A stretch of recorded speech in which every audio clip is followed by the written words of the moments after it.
Greg, welcome to the podcast. It's so great to have you here today. Thanks for having me. Okay, so you are Greg Wilson, and you are the Chief of Staff for the Superintendent of Public Instruction, Debbie Critchfield, at the Department of Education.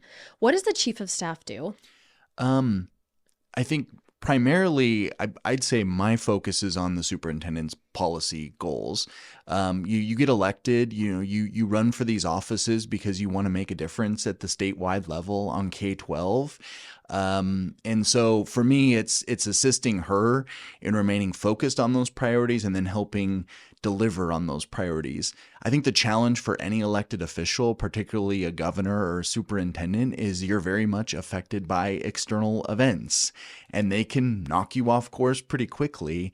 There's no shortage of people whose priorities they want them to become your priorities.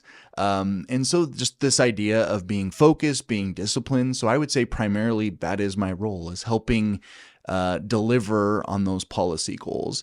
The other thing that you need to remember is that it's a department and it needs to be managed. So I assist the superintendent as a department manager, the State Department of Education, which is around 130 full-time employees. Okay. So yeah, I really like that you mentioned that, because it's interesting when people are thinking about education in general, and we're talking about like a local school district. There are some people in our communities that don't even know what a school board is. Sure. Right. And so I've mentioned this a couple of times on my podcast because it's so important. I really care about people being informed, because I feel like when people are informed and they have good information, then they can make good decisions.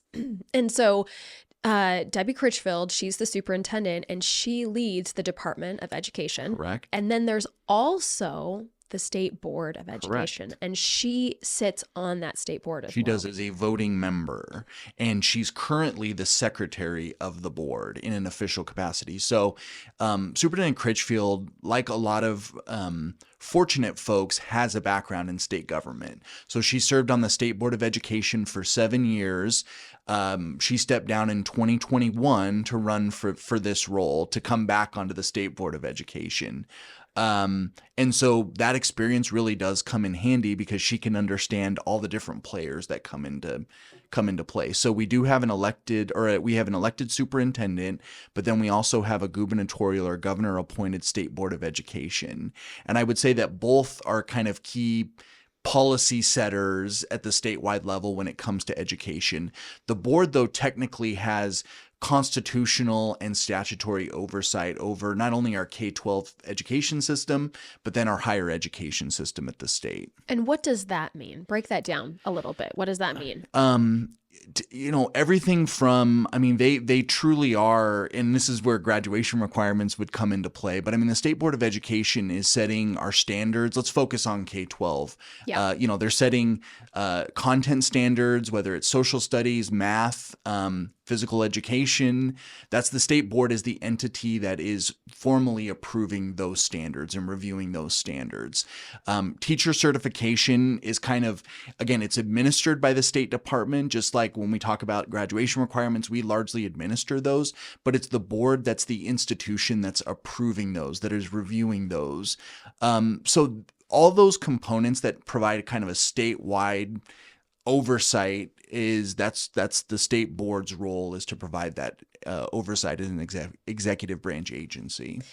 And then I also know that you guys are facilitating like groups around the state, meaning, I'm the PTA president, and I got an email from you saying, hey, we're putting together a group for graduation requirements. Correct. Because we're looking at updating the graduation requirements. They haven't been updated in at least a decade.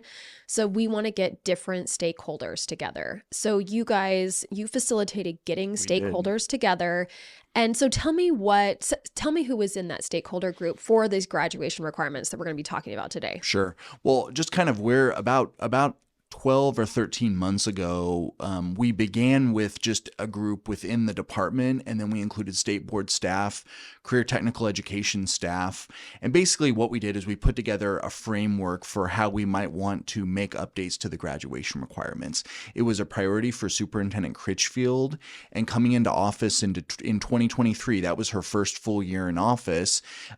We we integrated in financial literacy as a graduation requirement. And that's something we did coming right out of the gate. The superintendent, though, wanted to do something more comprehensive. And so we started with kind of that agency work group with the idea that let's kind of frame this up before we bring in external stakeholders. And then you had asked about, we then brought together a broader K-12 work group to focus on the graduation requirements. And we tried to include just about every constituency that would be impacted in it with that. So obviously Idaho PTA, we included college and career advisors, we included superintendents and charter administrators, we included higher education, we included board members, school board members. I'm trying to think of some very good examples. We had state board representation. We also included the Workforce Development Council, just based on the fact that they have a pulse of industry around the state. And so we convened about 30 folks, I want to say in late spring of last year, to take a look at sort of directionally what we were thinking in terms of updating the graduation requirements, to make recommendations to us and to make recommendations to the board to make those updates. So I'm going to put a pin in this for just a moment, because I know that there are people like who listen who say, hey, I'd love to be involved in something like that, and I don't know how to do it. And what I'm going to tell listeners is to go follow the Idaho Department of Ed on Instagram or on social media, wherever you want to follow them, because your social media group posts about these opportunities sometimes as they come up. Absolutely. And so that's one way, I think, to get involved and have your voice be heard on the state level. And that's something that I really like about Idaho, is that just everyday people can be involved in this process that impact our education in Idaho. So I just wanted to mention that really quickly. Well, that's absolutely right. I mean, if your passion or your interest is civics or social studies, content standards, or there's just no shortage of opportunities to engage in the process. I would say, we're moving into the legislative session. We're about 6 days and counting to our legislative session. That's going to be an opportunity to weigh in. You're going to start seeing legislation be considered. And I will tell you, legislators, if you call them, if you email them, it makes a difference. It can impact them. I think what I would say is that there is a process to do that, and following that process ensures that your voice can be heard and that you can be effective. So I would just say, if you do want to engage, make sure you're following the process. Also make sure you're being thoughtful about what you say, if that makes sense, and you're thinking about the audience that you're saying this to. Often a very thoughtful and well-organized and succinct comment or call will make a bigger difference than a 30-page, manifesto on some issue that you're frustrated with. Totally. So today we are talking about graduation requirements. Correct. And the first thing I just kind of wanted to mention was how graduation requirements are updated, because, Idaho Ed News has put out some articles on this, and I just think it's important for people to understand the process before we dive into what is being proposed to change. So I kind of wrote this down. So, and you kind of mentioned it too. The first thing is the State Department of Ed kind of proposes. Exactly. That's what you guys have done. I mean, in a lot of ways, and again, K-12 or higher or governance at the state level, just because of the way our system is created, it's complicated. Again, you have a state board of education that has technical constitutional oversight, but then you also have an elective superintendent. When you have an elective superintendent, obviously there's accountability to people, to parents across the state, and you typically run on a platform. And so you're exactly right. While we're working kind of under the authority of the state board, because of the superintendent, because of the nature of her role, she has policy priorities.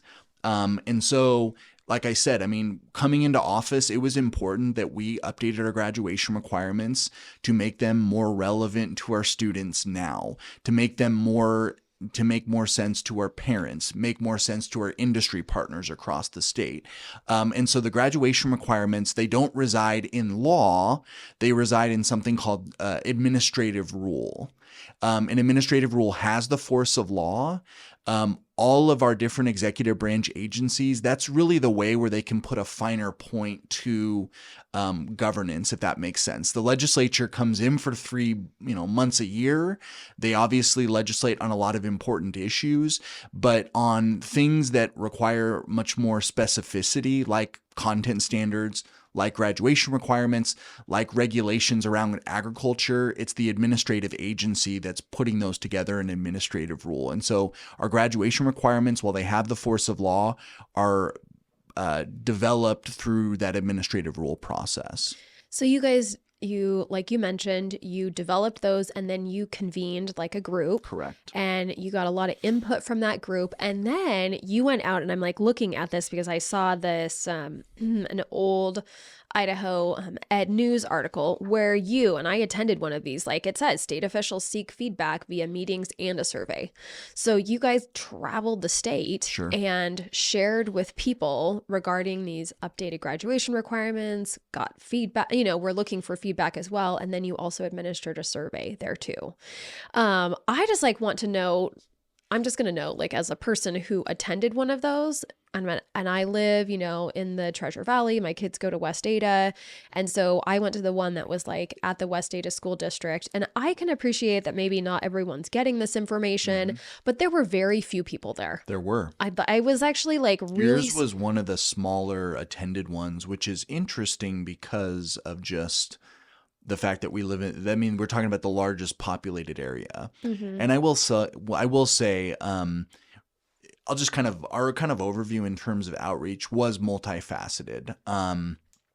We started in June. So, the work group, I think we had 4 or 5 meetings where we talked through what the recommendations would look like. And then in early June, we hit, we break down in education, we break the state down into 6 regions. They align with kind of our superintendent regions.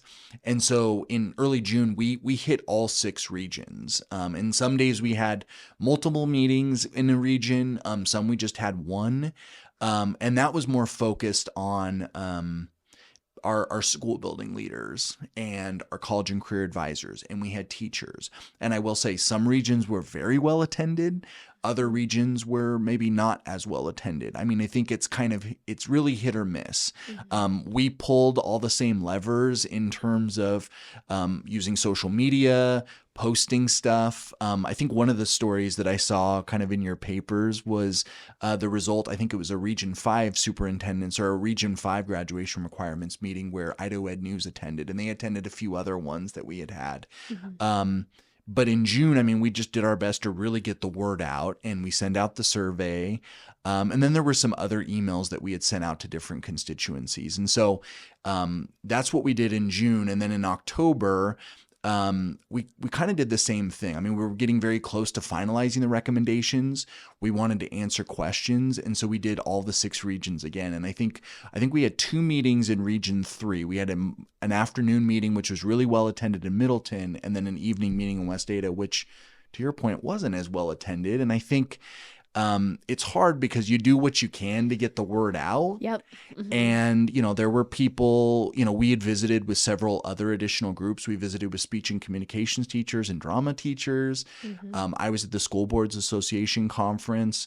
I was at the School Administrators Conference. We tried to hit as many groups as we could regarding this. And it's really up to people if they want to show up and ask questions or not. No, it's totally true. Yes. For someone like who puts on different events, it's like, Sure. hey, we do all the things. Like you say, we're hitting all those boxes to try to get people there. But it's at the end of the day, it's people's responsibility to show up if this is the thing that they want to, express their Absolutely. voice on or be informed about. So you did all of those things. And I like how you mentioned it, that I really appreciate how you kind of mentioned like, oh, we're talking about like administrative rule here.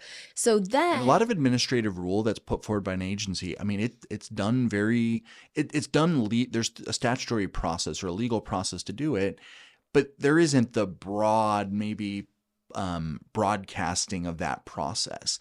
We did it opposite. We were like, we want to make sure as many people as possible are weighing in on the graduation requirements on the front end, recognizing too that there's a bit of a delayed implementation, which we can talk about. So we wanted to make sure no one if people said, well, we didn't hear about that, well, I don't know. I mean, we did what we could to make that available, because honestly, the best public policy is the one that has many different voices weighing in and providing perspective. I agree.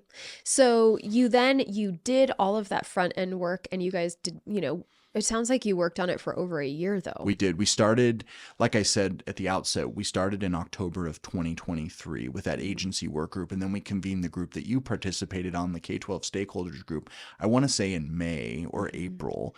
And I think a lot of why there was a little bit of that lag is the legislative session. It takes a lot of our time and focus.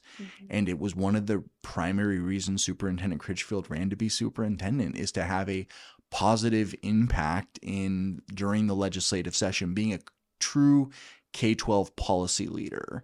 We have to put forward the K-12 budget, but then folks as they're shaping K-12 policy and law, they're asking for our thoughts, our opinions.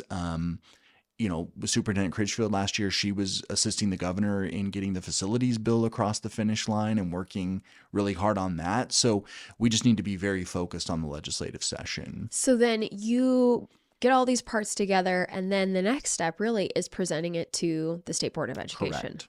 And so you presented, in August. In August. Yes. And again, that was kind of the August was sort of, here are the recommendations, here are those initial recommendations.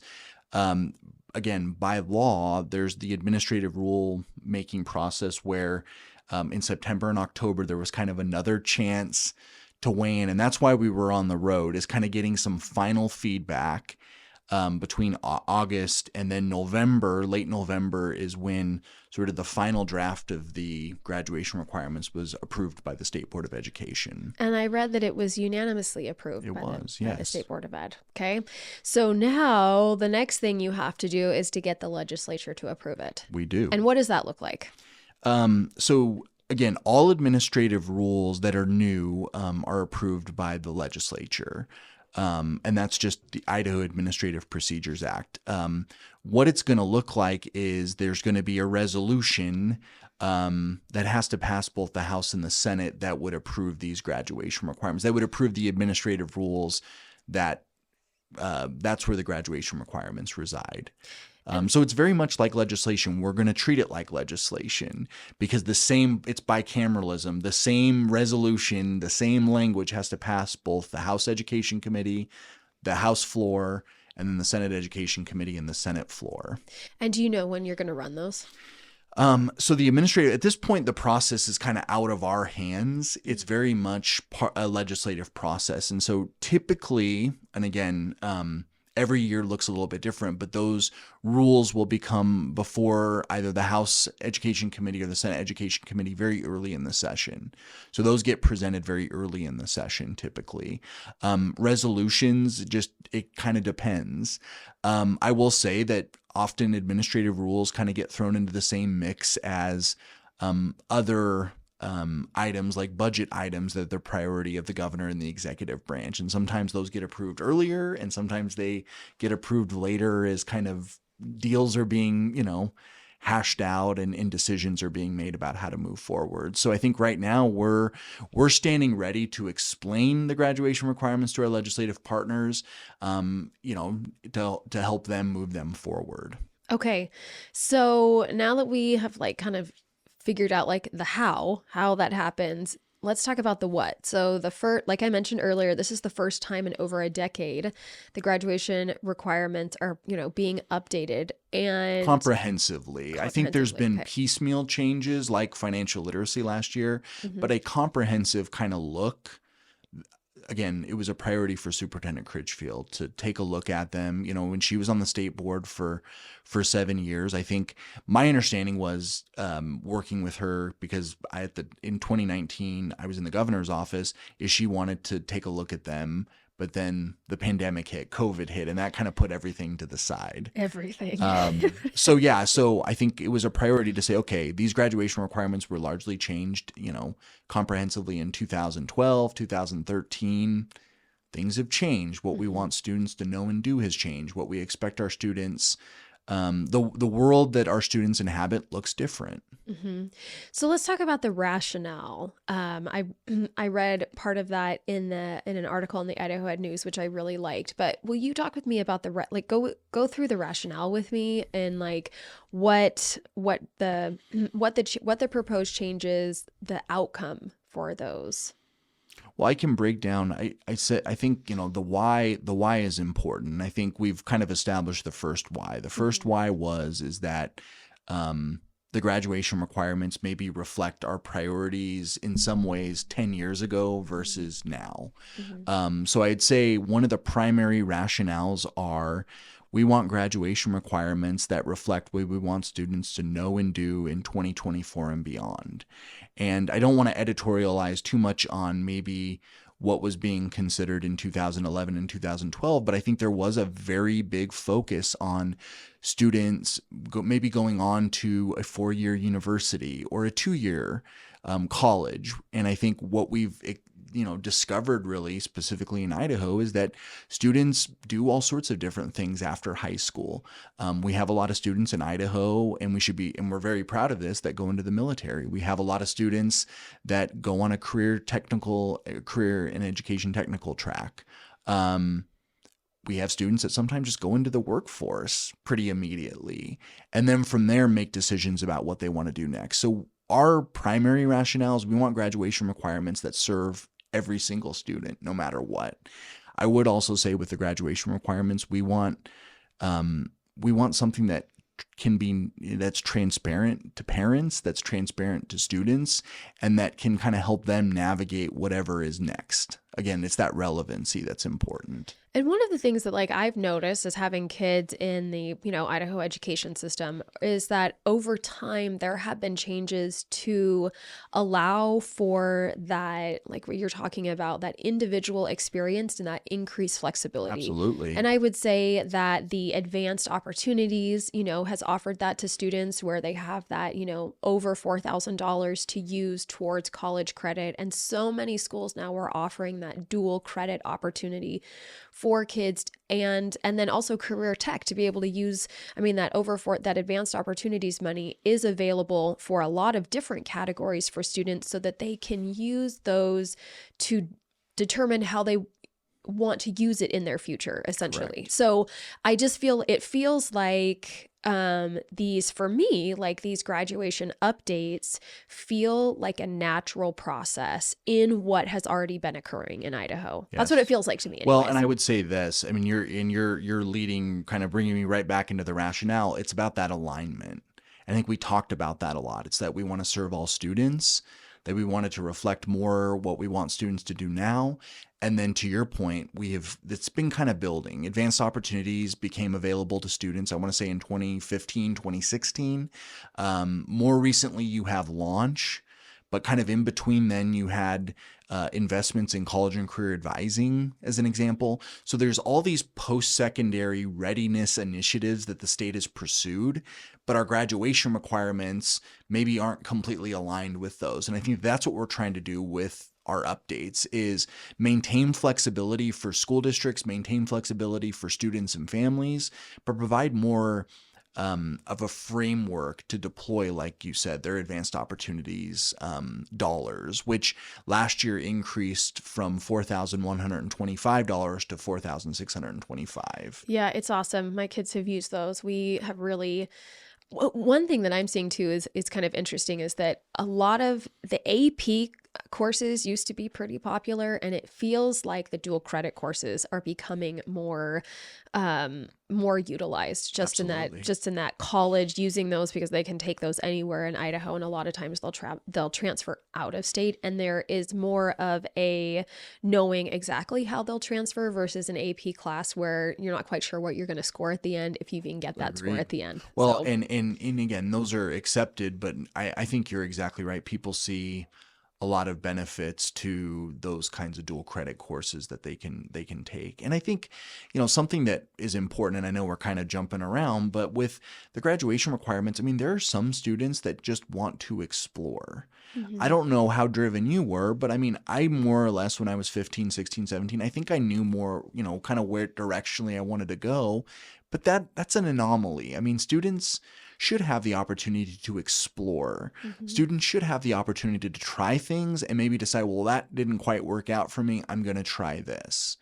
Oh, I agree. And I think that that's important with that's important with how we structure our graduation requirements. That doesn't say, well, if you're not on this track, then you're not on the right track.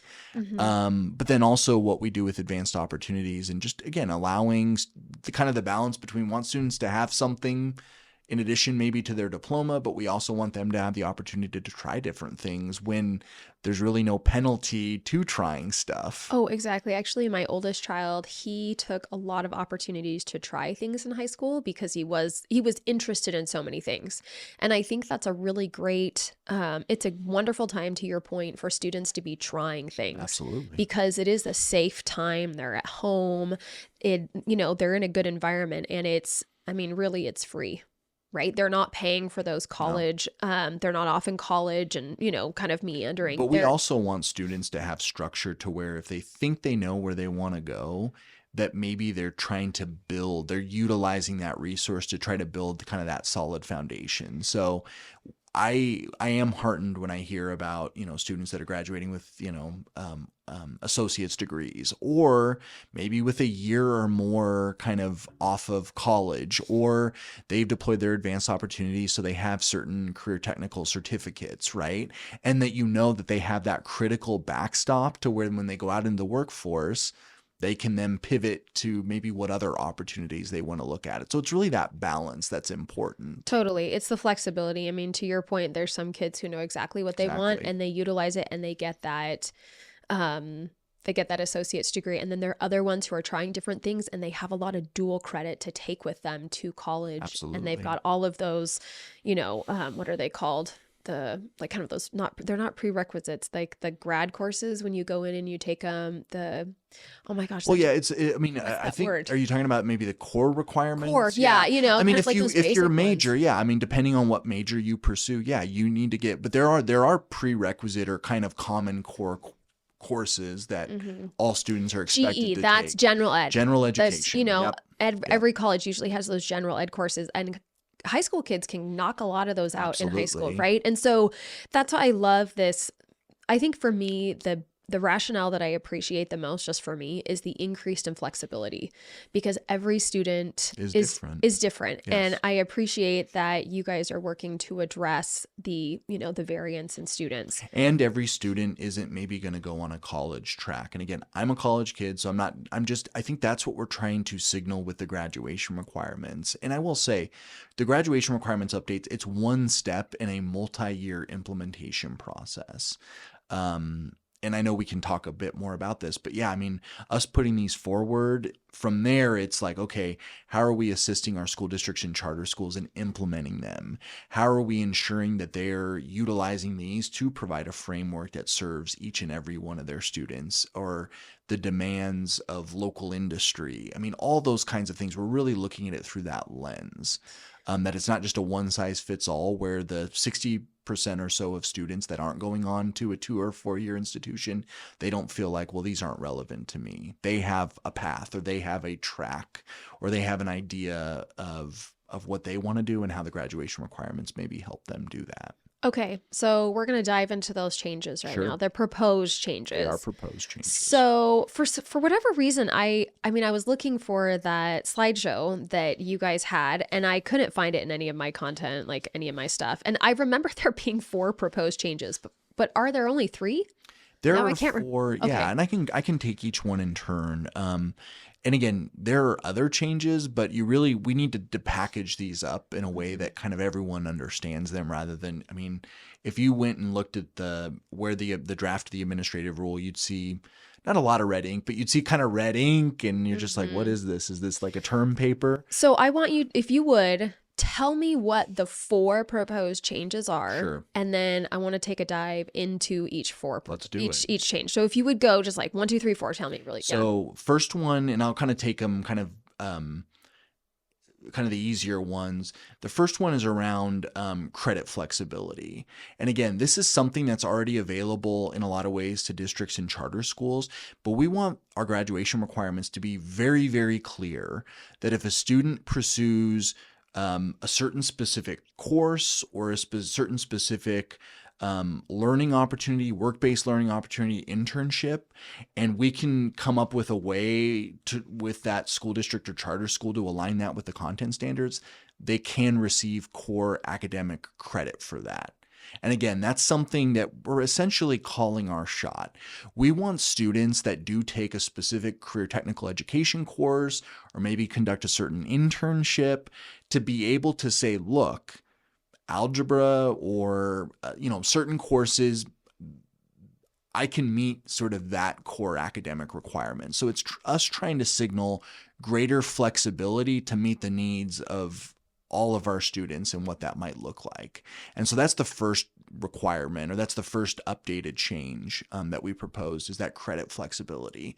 The second one is an update to our existing senior project, and we're calling that our future readiness project. And if you look at the language or what we're trying to do there, is that we're saying that there needs to be an experiential component to that future readiness project, and that can be work-based, service-based, project-based, research-based, but the experience really has to be at the core.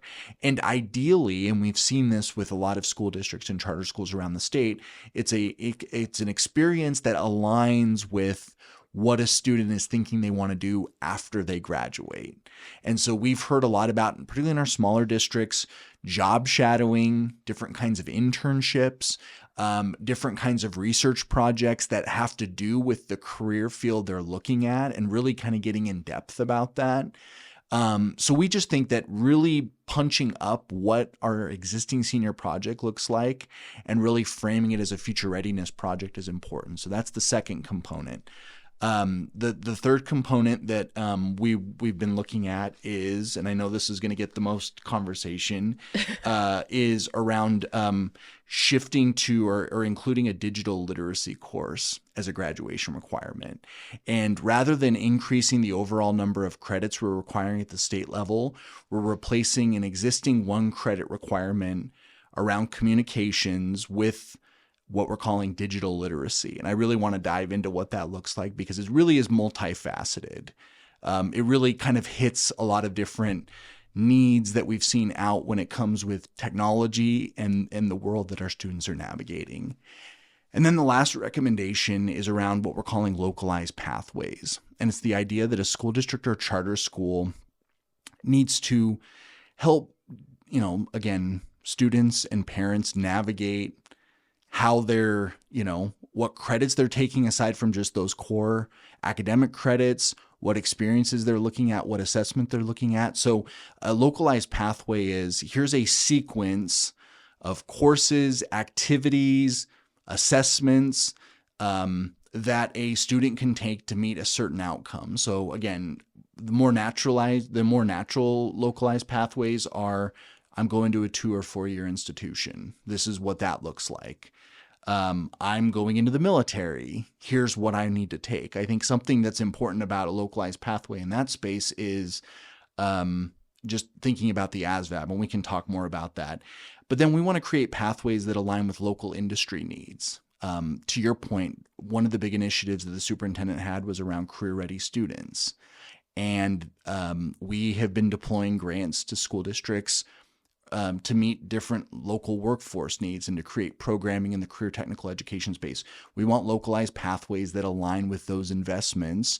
So students who do want to stay in their community and do want to go into the forest products, industry, for an example, they have a pathway to do that. So those are really the 4 requirements. And I know I dug into some a little bit more just to provide some context around them. But those are really the 4 requirements that we put, or the 4 updates that we put forward that'll be subject to legislative approval. And before we take a deep dive in, who are who's going to be impacted by this in terms of graduating classes? It will be primarily like digital literacy. That will be the class of 2028. So that would apply to the class of 2028. Localized pathways will come into play in 2026. But the Future Readiness Project and the Digital Literacy course will be impacting the class of 2028. And I think an important disclaimer, because we heard this, is that there are going to be some districts and charter schools that might not be prepared to implement that.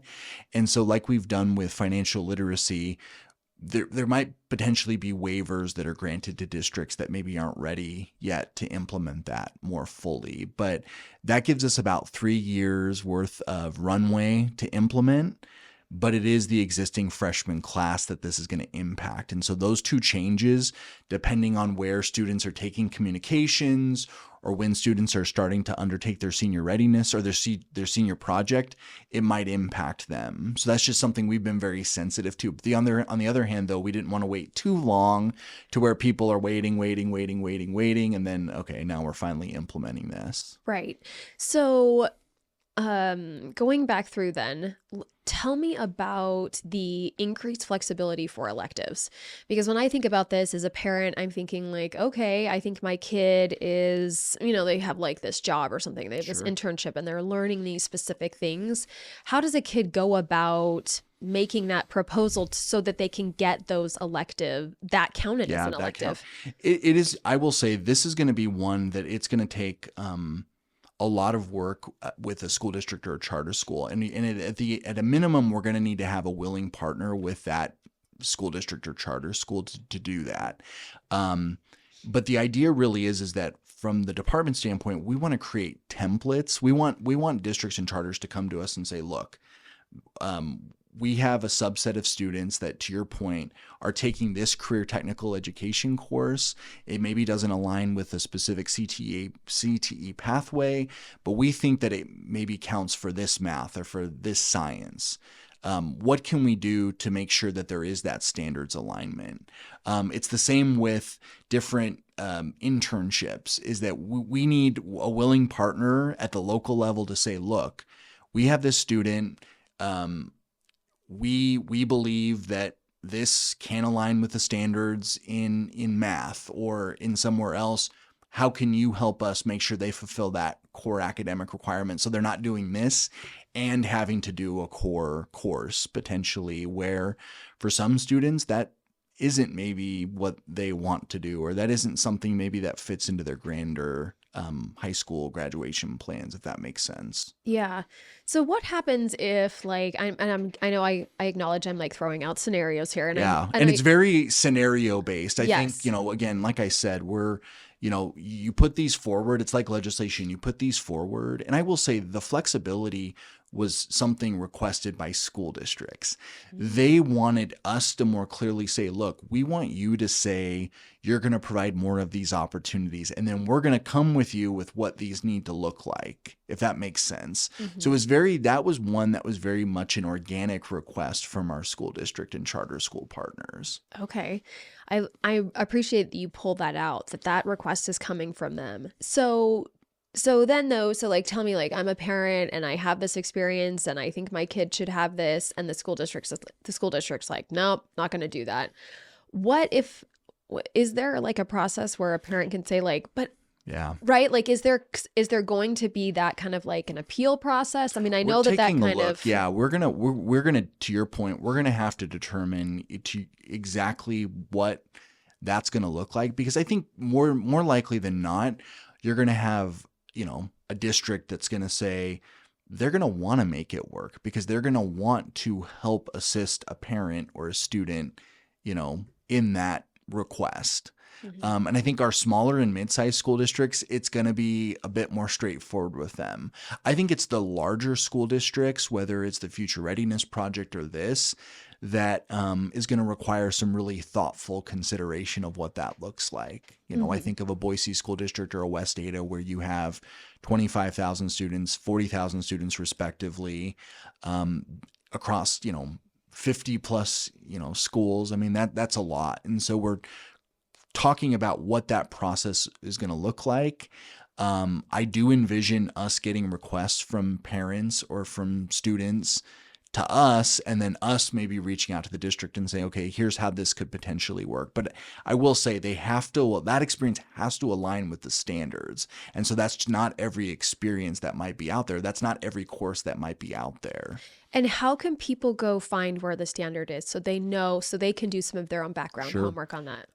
They are all posted on the state department's website. So if you go to content and curriculum, you will see all of our that page. You will see all the content standards in the various areas, and you can click on them. They're in PDF form, and you can read through them. And I think we've made a very concerted effort, because we're updating and reviewing standards to make them as simple as possible, to make them as straightforward as possible.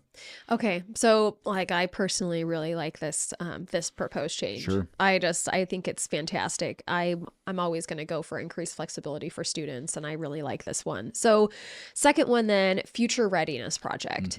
I mean, I know that some districts are already doing this. Absolutely. Right? I mean, when I was in Lewiston, Lewiston had it so where students would participate in this project, then they had to present the project. Yes. So there were these judges, right, that would just mostly provide feedback to kids. And I remember one student came forward and he was like, well, the project that I did was nursing because I really wanted to be a nurse. And so he went through this whole thing, and my question at the end was, I was like, so what'd you learn about this? And he's like, I learned that I do not want to do nursing. Yes. I was like, that's fantastic. That's what I was talking about earlier. It's exploration. It's like determining what you don't want to do before you've invested time and resources into that is much better than kind of determining, wait a second, maybe early on, maybe this isn't for me. But some school districts are not very good at this. And I know that my first two kids their senior project was a total bust. Sure. Because they really didn't get to choose and they really didn't get to explore. And so for me as a parent, this is something that I really care about I deeply. think experiential is the important piece. And again, we didn't craft this language because we wanted to upend the districts that were doing really good things. In fact, we use them as inspiration. I think just like we had talked about, we kind of took each component of the graduation requirements in turn. And when we got to this one, we're like, no, this is a really positive graduation requirement. How do we take what we're seeing as best practices around the state, to your point, Lewiston, Potlatch. There's a lot of region 2, that kind of north central Idaho, where they do really impressive things when it comes to their senior project. How do we create language that, again, provides us the authority and provides the direction to our districts across the state to where they're trying to move more in that direction and less in the direction of just everyone does one thing? And again, I don't want to get too negative about that, but it's avoiding that. It's that there should be a personalized component to your graduation or to your future readiness project, that it should be about you. But again, and we talked with our larger districts about the challenges associated with that.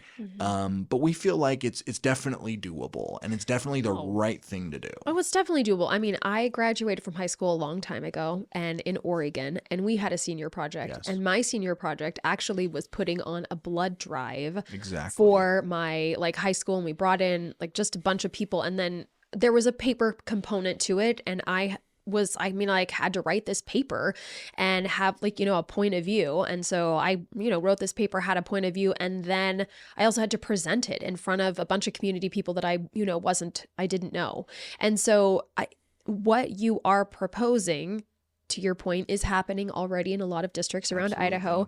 It's been happening for decades in other states as well. Sure. And so it is possible. It's already happening. And it really is very beneficial when we're talking about kids doing community service or exploring. I mean, one thing that I learned. Or being relevant to them. Yes. I mean, going through I have math today, and I have English today, and I have science. Okay, great. But then this can be a positive thing. This can be something that relates what they're doing right now into what they want to do in the future. Right. Well, and I think even from my experience, when I think about my senior project, I think, okay, well, I didn't go work for the American Red Cross, but one thing I did learn was that I know how to put on events. I know how to reach out to people, right? And so I learned those things through that process about myself.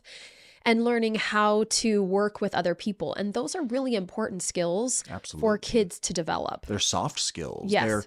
And I mean, that's another critical component that is that we want the Future Readiness Project to be aligned with what has existed in Idaho now for about 7 years and was adopted by the State Board of Education. They're called college and career competencies. It's those soft skills or those durable skills. I mean, that's a better term to put it.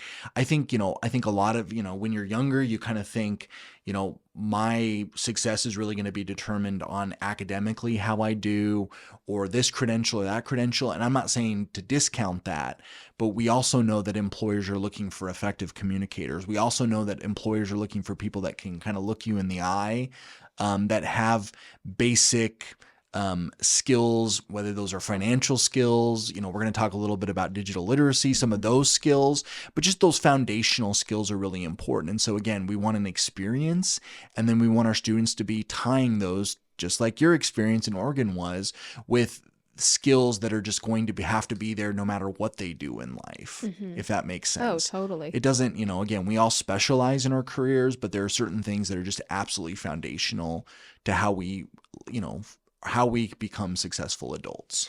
And if this proposed change passes, what graduating class will this impact? This would be class of 2028. So Okay. Yes. Could it be sooner if high schoolers, Yes. if districts wanted to implement it sooner? That's correct. And I think that that's an important, that's really important too. I'm just double checking my note. That's a very important, we want early adopters. We want to facilitate the early adoption of this. So it's kind of balancing that. And I think to your point, there are going to be a lot of districts who are going to say, we can recalibrate our project just a little bit, and then we can be in line with this for our class of 2026 or class of 2027 too. Okay, love it. I love this one. So before we go into what was the last one that you had said, and I can't remember. Localized pathways. Localized pathways. Sure. Yeah, let's talk about that one. Because I saw you had printed off a example. Yeah, that's kind of a very straightforward example, but the idea with a localized pathway is, I don't. Oh, okay. Okay. The idea of a localized pathway is that we want districts and charter schools to basically help provide a framework for a sequence of course offerings, extracurricular activities, assessments that align with post-secondary opportunities. And I think that that's the simplest way. The requirement, though, isn't on the student to do it. The requirement is on the school district or charter school to develop those. In our graduation requirements update, they need to develop a minimum of 2 or more. 2 is very small. We suspect that there's going to be districts and charter schools that can put together multiple pathways, but we wanted to kind of create something that we felt was manageable, because there are some charter schools that are very specialized. So it's kind of balancing that. But as you can imagine, Boise, West Ada, those larger school districts are going to have a lot of different pathways for the students. But it's the idea that a student, that if they want to go, I'm going to use the military example. If they want to go into the military and they're very sure that they want to do that, okay, you're meeting the core graduation requirements for that school district. But then what other courses can you take to be ready for that career in the military? What other extracurricular activities do you want to think about doing in order to be ready for the military? And then thinking about, okay, I'm going to have to take an ASVAB test. That's the test that you take if you're enlisting in the military, that determines whether where your aptitudes are for specific, and it determines what branch of the service you go in. If you want to go into the Air Force or the Marines, you need to have a certain ASVAB score. If you want to do certain fields, certain military occupational specialties, you need to have a certain score. And so what we want students to be thinking about in all their localized pathways is not that this is what you need to do no matter what, but it's that these are the steps that you need to take in order to be successful on the other side of things. Another important piece of the pathways is that component where local specific career technical education programs that align with industries, those are important pathways, because we hear a lot from smaller school districts and mid-sized school districts, their industry folks saying, well, my school district, they don't produce the graduates we need. And we feel like a localized pathway in those specific fields will help kind of make it maximally transparent that no, this school district is producing the graduates that you need. They're creating those pipelines. Now, the student, it's up to the student what they want to do, but that they're creating that. And so that's what we're trying to do is, again, provide more structure around what a student is doing and where they're going.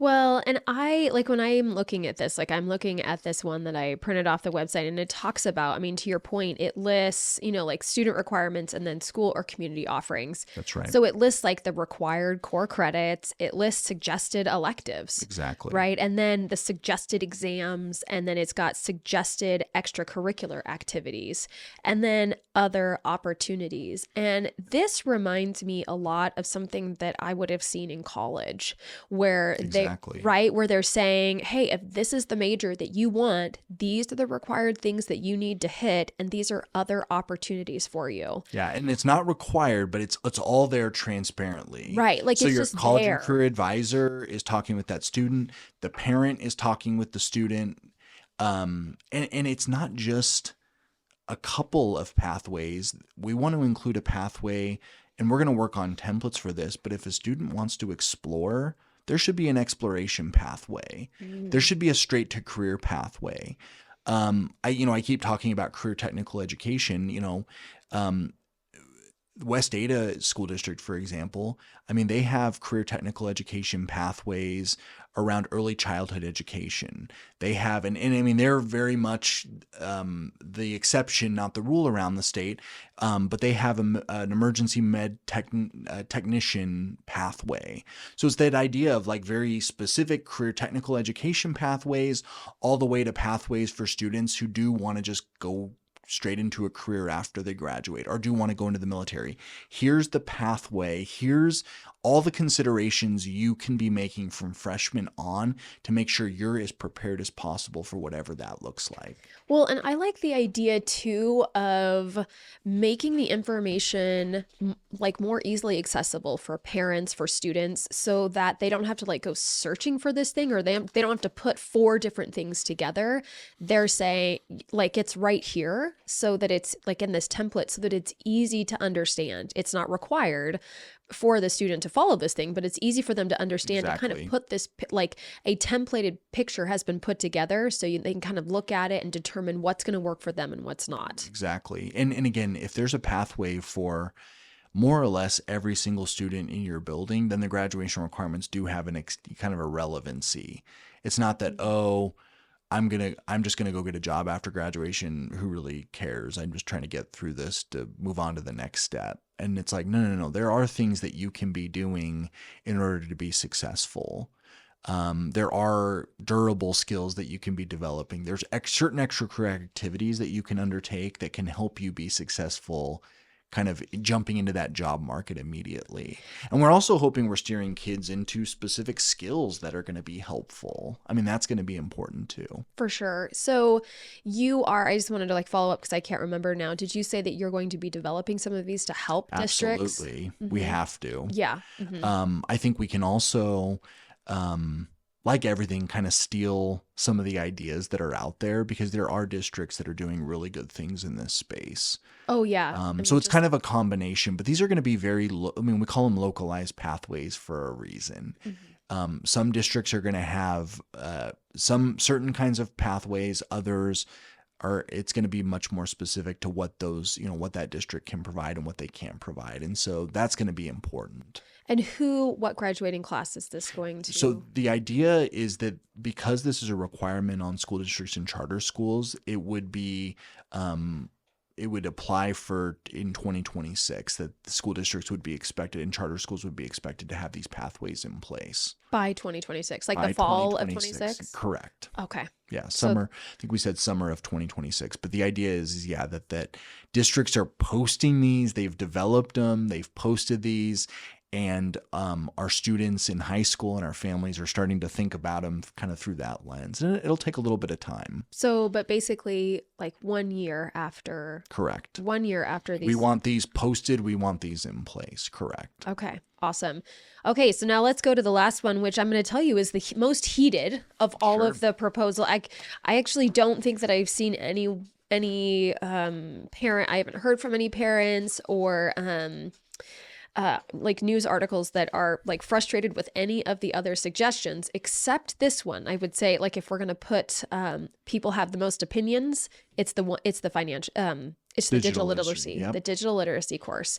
So talk about like the purpose of the digital literacy course, and then we can kind of dive into a little bit more. Yeah. I mean, digital literacy, and I really want to dive into it. And again, like all of these requirements, it is a work in progress. But digital literacy, I would say, is really encompassing 3 or 4 kind of core content ideas. I think one that is important is basic computer science concepts. And I think people say, well, why do I need to know that? Well, the reality is all of us have phones, devices, and we don't really know how they work and we don't really know what they're doing. And so the idea that, again, basic computer programming, artificial intelligence is a big topic right now. That's a computer science concept that I think more of our students need to understand artificial intelligence. Algorithms, I think, is important. When we're on social media, there's a reason why sometimes it might seem like an echo chamber, or why certain advertisements seem to come up more often than others. I just don't think people really understand, or our students really understand, the power of the technology that they're accessing every day. And so I think that that's a really important piece of this. Another one is just general internet online safety. We feel like that's incredibly important. Being able to navigate sort of the challenges associated with mental health. Also understanding that when you're on TikTok, your information is being, collected, that you have a digital footprint. Sometimes if you're posting things or commenting on things or liking things or, putting up certain pictures, those are things that an employer may find in 10 or 15 years from now, that you do have an online reputation that you want to be, cognizant of and be protecting. So that's an important piece of this. So that internet safety, just that general being safe online. And then finally, we've thought a lot about the fact that, one of the reasons why we have public schools is to create citizens, capable of self-government. And I know you talked earlier about encouraging people to be engaged in the process. When we were both in school, we got our information in our news and we made informed decisions around being citizens and voting in a much different way than students do now. And so we feel like it's important that digital literacy captures that idea of, how do you determine the veracity of information that you're getting online? How do you be a savvy consumer of that information? So it's really kind of those 3 or 4 critical concepts that really drove us to put this proposal forward. It's what should all students know and do in 2024 and beyond. And having an exposure to these ideas is very important for them to be successful. Okay. So I remember when you were presenting all of these things at the meeting that I attended, and I think it's important for people to note that the state gives kind of like a basic minimum graduation requirements. So the state says you've got, core subject areas, there are 29. Yes. And electives are 17. Correct. And so the minimum requirement to graduate 46 credits. Is 46 credits. Now, a school district can add to that, and often do add to that pretty and so I think that is important too. I think a lot of the feedback we're getting is this change, that change, you're basically doing away with specific courses or specific things. And the reality is most of our districts go above and beyond that minimum graduation requirement. There are a lot of districts that are at 53, 54, 55 credits. We have some districts in the state that are upwards of the low 60s in terms of their credit requirements. And what they're doing there is that they're putting forward what they feel like are important courses at the local level that they want to be part of the diploma that they're conferring. Because at the end of the day, the district themselves, they're conferring that diploma on a student. And so they do add on graduation requirements. And so that's important because when we were talking about, well, maybe we want to go up to 47 credits or 48, you just got to think on the other side of things, that's limiting the flexibility, not only of a student, because they're like, well, I got to take this statewide requirement versus this requirement that I wanted to take, but it also inhibits what a local level might want to offer. At the local level, what they might want to offer is a localized graduation requirement. So the reason this is important is because of the 29 credits that the state requires, right now there is a communication requirement. Correct. And what that generally looks like on a district level is speech. Correct. Or a lot of our smaller districts, and this was not a decision like we just kind of willy-nilly did. You're exactly right. So while it's communications is what it's called, at the local level, most districts that offer something that's in person, it's just a speech course. Mm-hmm. But then we discovered in kind of our work the last year, our last 14, 15 months, is that a lot of our small districts have the students take it on the Idaho Digital Learning Academy, which we kind of felt like, okay, that's that's kind of challenging too. And so to your point, I think that's when we were talking about, okay, what if we want to integrate digital literacy and we want to maximize flexibility, sort of what does that look like? What does that replace? And that's where we've, again, our requirement, what we put forward is having communication speech be either an elective, or if a district wants to do it at the local level, they're able to do that. And that's, I think, what you've seen a lot of districts that do have speech as a standalone course, that have several teachers that do it, they're going to make that a local requirement, whether that's Twin Falls. We were in Blaine County on our travels in October. I'm not going to speak for West Ada, but that's kind of what I've heard through the grapevine, is that they're going to retain that as a local requirement, the speech requirement. Then there's going to be other districts who are going to have that be an elective. And I think what we've heard is that typically those are districts that it's delivered through the Idaho Digital Learning Academy. So there actually an Idaho Ed News article quoted the Department of Ed that said 1/3 of students in the state of Idaho are taking their speech, that communication requirement, through the IDLA. Correct. And as a matter of fact, 2 of my children took that through IDLA, and they actually went to West Ada. And we think Idaho Digital Learning Academy is great. It was fantastic. fantastic. Just, again, it's those considerations, and it's those considerations you need to make when you're determining we want to integrate digital literacy. We don't want to increase the burden on our districts, on our families, and our students. What does this look like? And this was the decision that was made. And I will say, we talked with a lot of folks about it.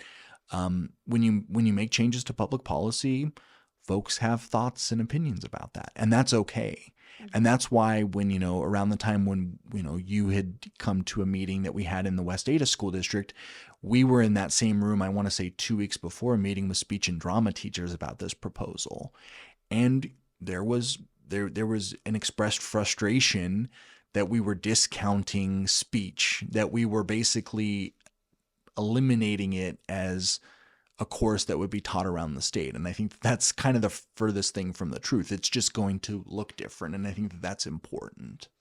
So, or it could look different, I should say. Right. So just kind of going back to like these requirements now, there's still going to be 29 core requirements from the state. But what you're proposing is to take away the speech requirement in its place with digital literacy. To replace with digital literacy. And what you're saying is that school districts can still retain that speech requirement if they choose. Exactly. Now, one of the things that I've really reflected on. And students can take it as an elective. Right. It can be taken as an elective. And they can take it through IDLA if that's the way.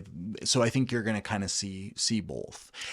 Communications, though, well, I don't want to go ahead. Okay. And I'll talk about communications. So one of as I was, kind of preparing for this conversation and reading through articles, there are a couple of concerns. One concern that I have noticed in all of these different things and hearing from different people is, well, what's going to happen to our speech teachers? So will you speak to that? Like, how are you addressing the concern of what's going to happen to our speech teachers? A couple of things. I mean, and again, one is that a lot of the districts that have well-established speech programs, they're wanting to retain those. I mean, I can't, that's a local decision, but I've heard that consistently, that we feel like speech is valuable.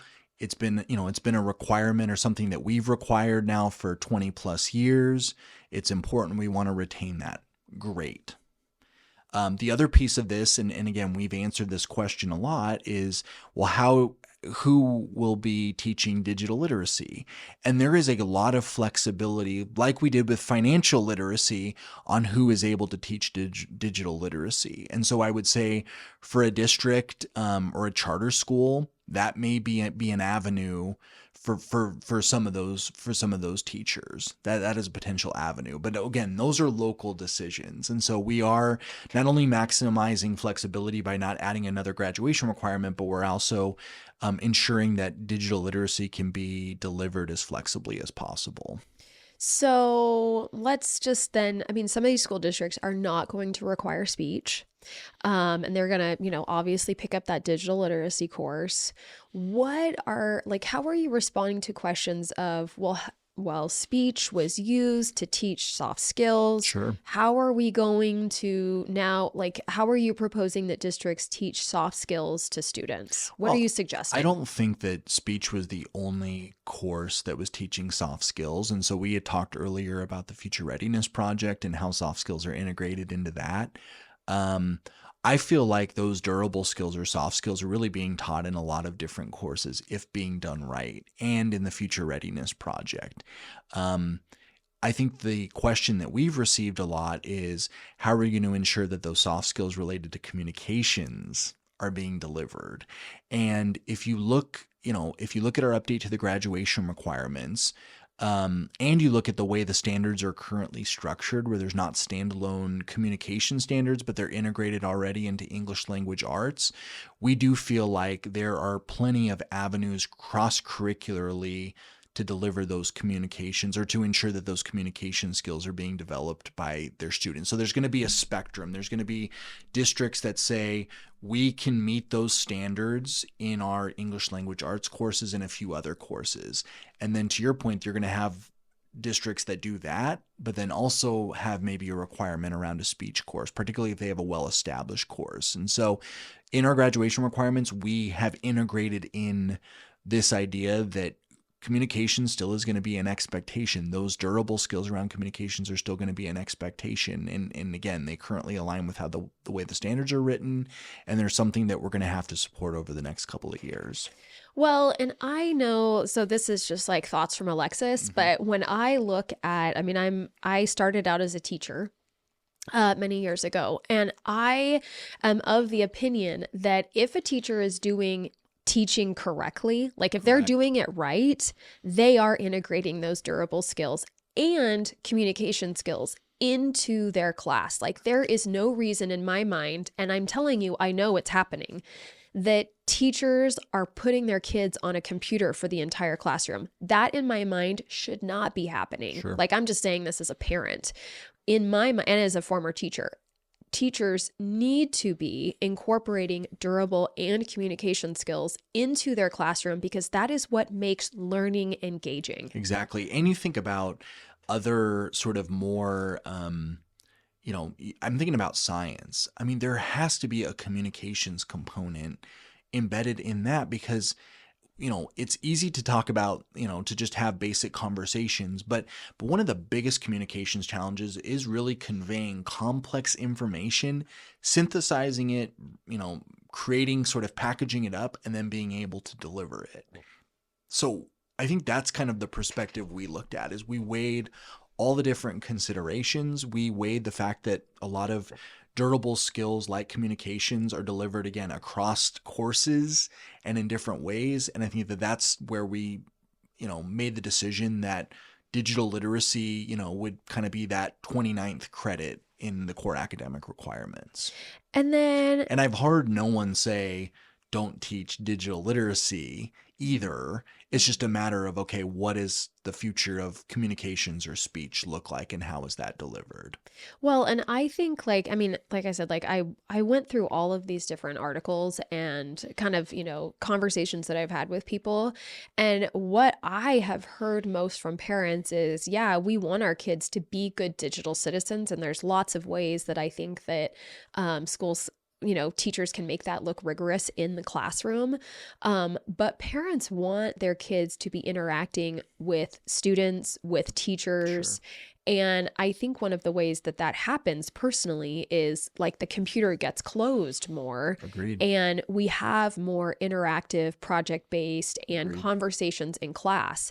And that I really think needs to be incorporated intentionally into every class. I think it can be. And Absolutely. I think a lot of teachers are doing that. Agreed. But so to say, I mean, for me, the argument when I hear the argument that like, oh, well, if we take away speech, then they're not going to get the communication or durable skills. Well, then I'm hearing that it's not being incorporated into the school, and that's not okay. Yeah. So I guess that's kind of where I sit on that. Yeah. Now you really know how I feel about it. I appreciate that. I appreciate that, because I think that's kind of, again, and when you're talking about making a change like this, that's just the process, and that's okay. Mm-hmm. I don't think that again, that's why we were maximally transparent in visiting with groups, talking with them, because we didn't, in answering emails. I mean, we still receive emails from speech teachers who are asking us questions about this.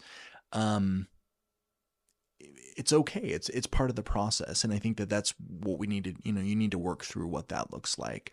I will also say, I mean, digital literacy is not maybe like keyboarding or some of these courses where everyone's just going to be in front of a computer all day. It's really an acknowledgement that technology, it's here, and it's going to be part of our lives. I mean, we heard a lot from folks who are like, why are you creating a course around technology when technology is everywhere? Well, it's because there's not a place where students can understand the power of the technology that they've been handed or that they're dealing with. And so that's a priority for us. And again, it goes back to basic computer science concepts, so they understand how these things actually work, to just how do you stay safe, and how do you make sure that you're not putting a footprint out there, or you're posting things you shouldn't be, or you're protecting your privacy. How do you just be safe? How do you be safe online? And I would say that when we were developing digital literacy, I mean, we heard from a lot of different constituencies, some more focused on that student behavioral health component, others from the technology industry who want more students exposed to these concepts, because again, it's like other core academic requirements. It's something that students should have a basic understanding of, a jumping off point, no matter what sector they may work in, because technology is there and it's something that they need to navigate. Yeah. And to your point, I mean, I know I'm always on my podcast, I'm always sharing like personal experiences, which I think is fantastic. It's important. And I was having a conversation, I was listening to a conversation recently. It was a young couple, and they have, very young children who aren't quite in the education system yet. And they were talking about how they like how there's computers in schools because, kids need to learn how to code or how to understand, to your point, AI and all these different things, how to make a digital footprint. And as I was listening to them, I could not help myself, and I kind of piped in. I was part of the conversation. And I just said, I just want to be really clear about what my high schoolers are experiencing on a computer. When my kids are on a computer in a classroom, they are learning how to use Microsoft Teams. Sure. They're learning how to submit an assignment. They are experiencing how to find it on a channel. That's right. And they are not learning how to code. They are not learning about their digital footprint. They are not learning about AI.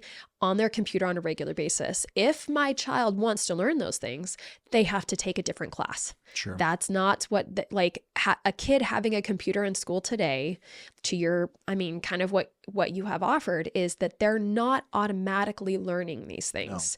No. It is important for us to intentionally teach children how to use a computer, how to understand AI, how to stay safe, safe on a computer, because those things are really important to parents right now.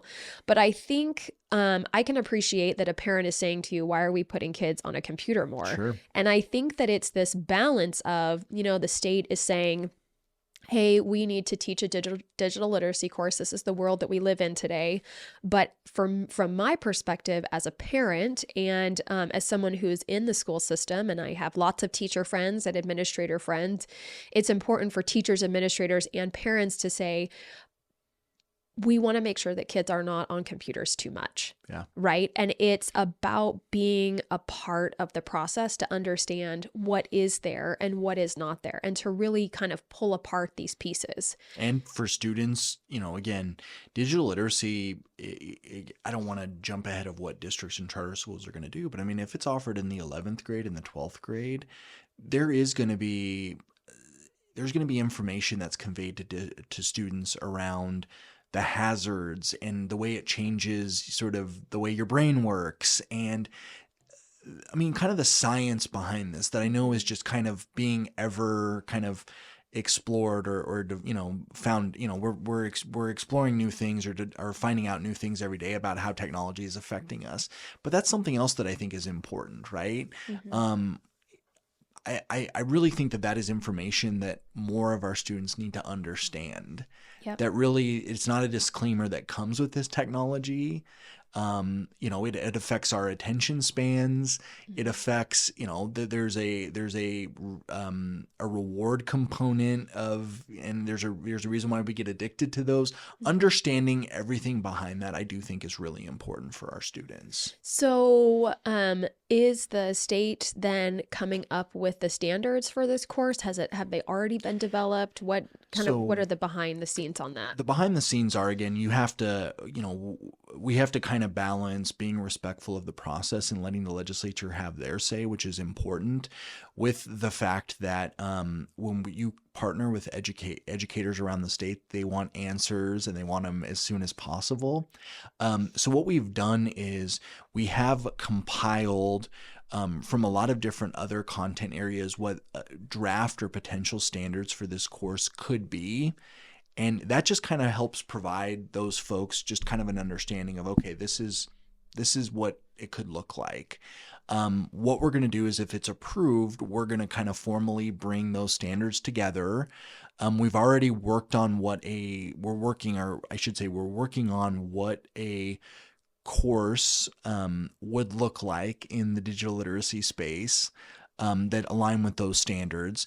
And then we've been working with a lot of partners, both in the state and nationally, around professional development, curriculum that could align with what those look like. So I'd say we're very much in the early stages of developing it, but we've already kind of thought through, okay, what are all the different components we would need to deliver this course statewide? And then what about teacher certification for this course? What does that look like? So it would be this course specifically, I'm just going to pull my notes here just because you can. I can. You can pull your notes, Greg. Yeah.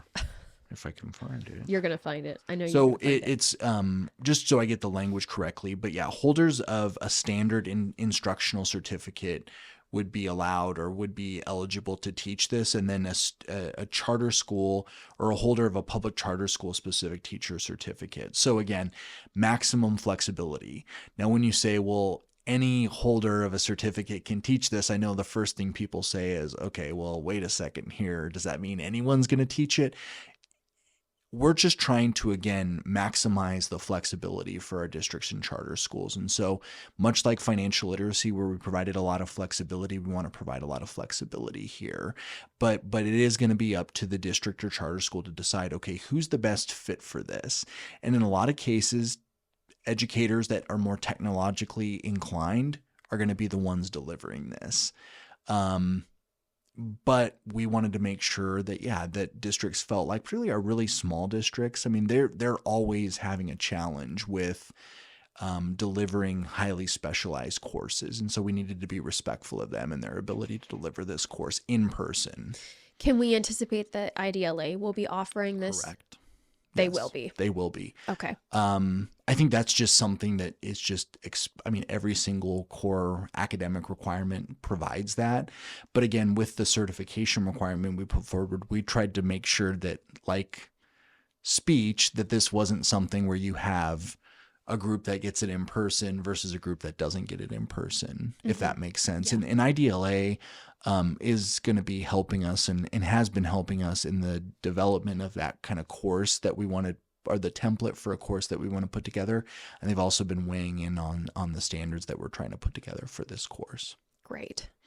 So is there anything that you feel like you wanted to mention that has not been mentioned in this conversation about proposed graduation requirements?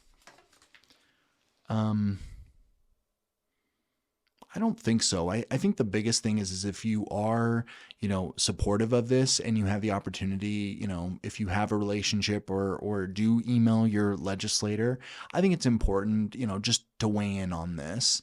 I also think, you alluded to this earlier, but if we are successful in getting these requirements across the finish line, encouraging your district or your charter school to begin looking at how they're going to implement them to meet the needs at the local level for students and families. And so that's just really important, is that the process, I think the last thing I want to say is the process isn't over. In fact, it's just kind of the first step in the process. It's a lot like legislation or other kinds of legal changes that are made. It requires an agency or an executive branch agency then to implement that. And what implementation looks like is us working across the entire state with 190 public school districts and charter schools to actually implement these and to make these work for our students across the state. And I think a frustration that I've had with some of these kinds of changes is that, the state puts them forward and then they get applied in all sorts of different ways, district to district.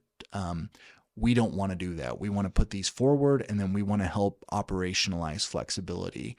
We want to help with localized pathways. We want digital literacy to be as rigorous as possible at the local level. We don't want there to be haves and have-nots. We want to try to provide a degree of uniformity and thoroughness if we're using kind of the language in the state constitution. So if this passes, when will the digital literacy requirement be in place? It would be for the class of 2028. I think I said that earlier. But then the requirements would be on the books next year, basically. And so again, once we had that legislative approval, then we're going to kick it in high gear in terms of the implementation. So there can be some early adopters then. Absolutely. Okay. And in fact, we would like early adopters. So at the end of every podcast, Greg, I always do a takeaway. What are we taking away from the conversation? We always do two. I do one and my guest does one. Okay. And my guest always asks me to go first. Would you like me to go first? Sure. Okay. I'm going to see how it's done. You want to say, I know, that's what everyone says. It can be anything. So anything you're going to take away from the conversation. But one of the things that I'm taking away from this conversation is that change is a part of the process. Change happens all of the time. And when we're looking at education, change is just integrated into what we do.